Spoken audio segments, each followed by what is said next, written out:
नाज़रीन, drama serial Chaalbaaz की आज की वीडियो बहुत दिलचस्प है, पूरी देखिएगा। चैनल को सब्सक्राइब नहीं किया तो सब्सक्राइब जरूर कर लीजिएगा। असद सोचों में गुम था। इशल की बातें उस पर असर कर रही थी। असद आयशा को कहता है, आयशा मुझे लगता है कि इशल ठीक कह रही है, उसका इतना कसूर नहीं बनता, जरूर कुछ और है जो मुझसे छुपाया जा रहा है। मेरी एक बात कान खोल कर सुन लो, अगर कभी मुझे पता लगा कि अनाया के निकाह के बारे में तुम पहले से जानती थी, तुमने जानबूझकर रूहान और इनाया का निकाह करवाया, हमसे गलत बयानी की, धोखा दिया, तो याद रखो मैं भूल जाऊंगा कि तुम मेरी बीवी हो, मेरे बच्चे की मां बनने वाली हो। फिर इस घर में तुम्हारी जगह नहीं रहेगी। ऐसा कहती असद, मैं तुमसे झूठ क्यों बोलूंगी? मुझसे किसी भी तरह की कसम दे लो, मैं तो तुमसे झूठ बोलने का तसव्वुर भी नहीं कर सकती। क्या तुम्हें मैं ऐसी लगती हूँ असद? असद, ये इशल बहुत चालाक है, बात को घुमाना चाह रही है, मुझे आपकी नज़रों में गिराना चाहती है, मुझसे जेलस है। इशल को इस बात का भी दुख है कि मैं उससे पहले मां बनने जा रही हूँ, आपको इस घर को वारिस देने जा रही हूँ। इसलिए तो इशल ने मुझे एक्सपायर मेडिसिन देने की कोशिश की थी, ताकि मैं भी मर जाऊं और आपका बच्चा भी। असद, तुम मेरी बात मान लो, इशल को इस घर से आशिर की जिंदगी से निकाल दो। सब कुछ तो आपके सामने आ गया है कि वो झूठी है, चालबाज है, उसने आशिर को अपनी झूठी मोहब्बत के जाल में फंसा रखा है। आशिर को गलत सही की पहचान नहीं है, बच्चा है ना, इसलिए उसकी चालों को नहीं समझ पा रहा। ईशल इस घर पर राज करना चाहती है, मुझे तो डर है, मुझे आपकी नजरों में गिराने के लिए वो अनाया को अपने साथ ना मिला ले। अनाया का क्या है, वो तो बच्ची है, पहले भी ईशल ने ही शयान और अनाया का निकाह करवाया था। पता नहीं कैसे मेरी मासूम बहन को अपने जाल में फंसाया होगा। देर है अंधेर नहीं, अल्लाह जरूर ईशल से पूछेगा। असद कहता है, अच्छा तुम परेशान न हो, मैं जरा जज्बाती हो गया था, तुम अपना और अपने बच्चे की तरफ ध्यान दो, हमारी औलाद को कोई नुकसान नहीं पहुंचना चाहिए। ऐसा अंदर ही अंदर मुस्कुरा रही थी। शुक्र है आपको मेरी बातों पर यकीन तो आ गया। ऐसा दिल ही दिल में कह रही थी, इस इशल का बंदोबस्त अब करना ही पड़ेगा। पहले तो बच गई, मगर अब की बार नहीं बचेगी। ऐसा अनाया के पास जाती है, अपनी माँ को कहती है, अम्मी से समझाएं, मजीद अपनी जुबान मत खोले, होगा वही जो असद और मैं चाहेंगे। मैंने सारा मलबा इशल पर डाल दिया है। असद को कहा है कि इशल ने ही मक्कारी से शयान और अनाया का निकाह करवाया था, अब वो हम दोनों बहनों को निकालने के लिए शयान को इस्तेमाल कर रही है। मुसरत कहती है, आयजा छोड़ दो ये चालबाजियां, क्यों उस मासूम के पीछे पड़ी हो? मैं तो पहले ही गुनाहगार हूं, अब आखिरी उम्र में जब मुझे अपने गुनाहों से माफी मांगने की जरूरत है, तो मुझसे मजीद गुनाह मत करवाओ। अनाया इशल के खिलाफ एक लफ्ज नहीं कहेगी।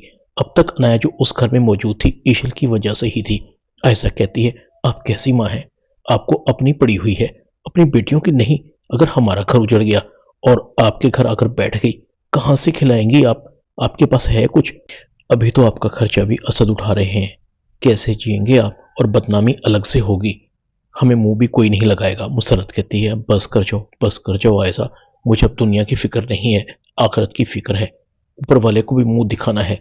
क्या तुम चाहती हो कि इस उम्र में हम चालबाजियां, मकारियां, मुनाफकत ऊपर वाले के पास लेकर जाएं? तुम्हारे अब्बा मुझसे बात नहीं करते, मैं उनके कमरे में नहीं जा सकती, वो नफरत करने लगे हैं मुझसे। सारी उम्र मैंने गुनाह किए, दूसरों की टांगें खींची, आज वो सब मेरे सामने आ रहा है। ऐसा को बहुत गुस्सा आता है, तो फिर ठीक है अम्मी, आप अपनी आखिरत संवारें और मैं अपनी दुनिया संवारती हूँ, मुझे आप लोगों से कुछ नहीं लेना देना। अनाया को तलाक होती है तो हो जाए। इतने में हामिद भी आ जाता है, क्या हो रहा है घर में, कोई मुझे क्यों नहीं बताता? आयजा, तुम सारे फसाद की जड़ हो, न तुम रूहान और अनाया की शादी करवाती, न मेरे भाई साहब इस दुनिया से जाते, मैं सबका मुजरिम हूं। तुमने और तुम्हारी माँ ने अच्छा नहीं किया, एक दिन तुम भी पछताओगी। आयजा कहती, लो ये मेरा बाप है, इसे कहते हैं बाप, बेटी की कुर्बानियां याद नहीं, वो आपकी इज्जत बचाने के लिए क्या कुछ करती रही मैं, वरना आज आप दुनिया के सामने रुसवा और जलील हो जाते। अनाया आयजा को कहती है, अभी बहुत हो गया, मगर अब नहीं, मैं अपने अमल से पहले ही सबको तकलीफ पहुंचा चुकी हूं, मगर मजीद नहीं। रूहान मुझे तलाक देता है तो दे दे, मगर मैं किसी और की जिंदगी आपके कहने पर बर्बाद नहीं कर सकती। क्या मिला आपको इशल के साथ ज्यादतियां करने पर? इशल को उसके शोहर से अलग कर पाई नहीं ना? आप समझ जाएं, बुराई की उम्र लंबी नहीं होती, सच ने एक दिन सामने आना होता है, और आपका सच असद भाई के सामने आने वाला है। आपके साथ वो होगा जो आपने कभी ख्वाब में भी नहीं सोचा होगा। ऐसा गुस्से से चली जाती है। दूसरी तरफ इब्रार वजाहत के पास आता है। वजाहत इब्रार को कहता है, अब हमारी दोस्ती और पार्टनरशिप को बरकरार रखने के लिए सिर्फ एक ही रास्ता है, तुम्हारा बेटा एतराफ करे کہ اس نے عنایا کو طلاق دے دی ہے، اس سے معافی مانگے اور ہمیشہ ہمیشہ کے لیے اس ملک کو چھوڑ کر چلا جائے۔ اب تمہارا بیٹا اور کتنے لوگوں کی زندگیاں برباد کرے گا؟ ہر چیز کی ایک حد ہوتی ہے۔ تمہارے بیٹے نے میری بیٹی کی زندگی میں جو مشکلات پیدا کی ہیں، میں ان کو بھولا نہیں۔ خاموش ہوں تو صرف اپنی اور تمہاری دوستی کی وجہ سے، ورنہ تمہارا بیٹا کب کا جیل کی سلاخوں کے پیچھے ہوتا۔ ابرار اپنے بیٹے کے منہ پر تھپڑ مارتا ہے۔ شرم آ رہی ہے مجھے تمہیں اپنا بیٹا کہتے ہوئے۔ تمہاری وجہ سے میری برسوں کی دوستی خراب ہو گئی۔ شایان اپنے باپ کو کہتا ہے، ڈیڈ آپ نے اچھا نہیں کیا مجھے تھپڑ مار کر، میں دیکھ لوں گا سب کو، ایشل کی زندگی برباد کر دوں گا۔ وہ عنایا میری بیوی ہے، کون ثابت کرے گا کہ میں نے اسے طلاق دے دی تھی؟ ابرار کہتا ہے، میں ثابت کروں گا، میں گواہی دوں گا، میں مزید تمہارے گناہوں کا بوجھ برداشت نہیں کر سکتا۔ ابرار گواہی دے دیتا ہے کہ اس کا بیٹا قصوروار ہے، کیس من گھڑت ہے اور اس نے عنایا کو طلاق میری موجودگی میں دی تھی۔ ابرار شایان کو آگ کر دیتا ہے۔ دوسری طرف حامد اسد روحان کو بلاتا ہے، بیٹا میں تم سب کا مجرم ہوں، ایسا کی باتوں میں آ گیا تھا۔ عابد کی موت میری وجہ سے ہوئی، کیونکہ تمہارے باپ کو پتہ لگ گیا تھا کہ عنایا طلاق یافتہ تھی۔ تمہارے باپ نے آخری کال مجھے کی تھی۔ ایشل بالکل بے قصور ہے، وہ بہت اچھی لڑکی ہے، اگر کھوٹ ہے تو میرے خون میں ہے۔ ہم اپنی بیٹیوں کی اچھی تربیت نہیں کر سکے۔ حامد رو رہا تھا۔ مسرت بھی سب کو بتاتی ہے، عابد بھائی نے میری ہی کال سنی تھی، وہی کال ان کی موت کا سبب بن گئی۔ ایسا کی جان کو بن رہی تھی، بار بار سر پکڑ رہی تھی۔ یہ میرے ماں باپ تو ہیں ہی نہیں، مجھے مروا کر چھوڑیں گے۔ حامد اور مسرت عاشر سے، اسد سے اور روحان سے معافی مانگ رہے تھے۔ ایسا نے ایشل کے ساتھ بہت زیادتی کی ہے، یہ سب کی قصوروار ہے۔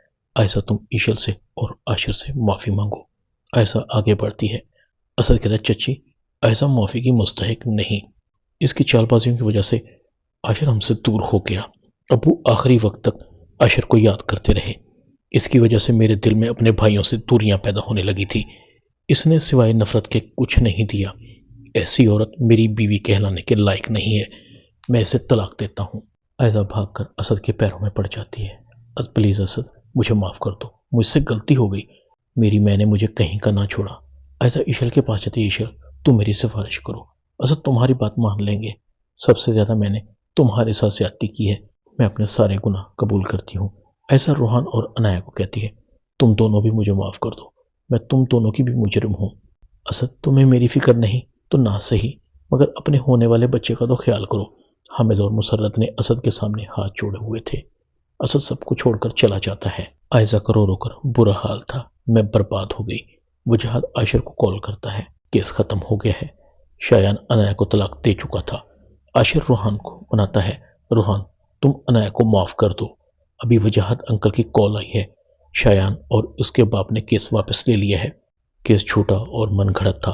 عنایا روحان کے پاس آتی ہے، عنایا رو رہی تھی، اس کے ہاتھ چھوڑے ہوئے تھے۔ روحان عنایا کو زمین سے اٹھاتا ہے، میں نے تمہیں معاف کیا۔ ایشل، عنایا، روحان، عاشر اسد کے پاس آ جاتے ہیں۔ بھائی امید ہے اب ایسا بھابھی سدھر گئی ہوں گی، ان کو اپنی غلطی کا احساس ہو گیا ہے، وہ اس گھر کی بڑی ہیں، ان کو معاف کر دیں پلیز۔ اسد کہتا ہے، عاشر ایسا بڑی نہیں ہے، بڑا اسے نہیں کہتے، بڑا ہونے کے لیے سب کو لے کر چلنا پڑتا ہے، اپنے عمل سے ثابت کرنا ہوتا ہے۔ میری نظر میں ایشل اس گھر کی بڑی ہے، اس نے اپنے عمل سے ثابت کیا ہے۔ آج اس گھر کی اور ہم سب کی قسمت کی چابیاں ایشل کے پاس ہیں۔ اسد گھر کی ساری چابیاں ایشل کو دے دیتا ہے۔ ایشل اسد کو کہتی ہے، اسد بھائی میری ایک بات مان لیں، میری آپ سے ریکویسٹ ہے۔ اسد کہتا ہے، ایشل اگر تم عائزہ کی سفارش کرو گی تو میں تمہاری یہ بات کبھی نہیں مانوں گا، اس کی وجہ سے تم سب کے سامنے میرا سر شرم سے جھک گیا ہے، وہ سزا کی حقدار ہے، اسے سزا ملنی چاہیے۔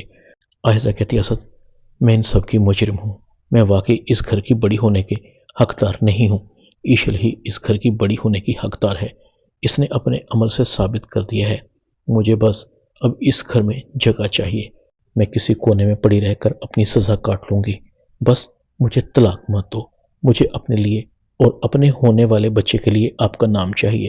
اسد کہتا ہے، ٹھیک ہے تم اس گھر میں رہ سکتی ہو۔ ڈرامہ چال باز میں اتنا ہی۔ چینل کو سبسکرائب کر دیں، ویڈیو کو لائک کر دیں اور بیل آئیکن کے بٹن کو دبا کر آل پر کلک کر دیں تاکہ آپ کو میری نئی آنے والی ویڈیو کا نوٹیفیکیشن فوراً مل سکے۔ اپنا خیال رکھیے گا۔ اللہ حافظ۔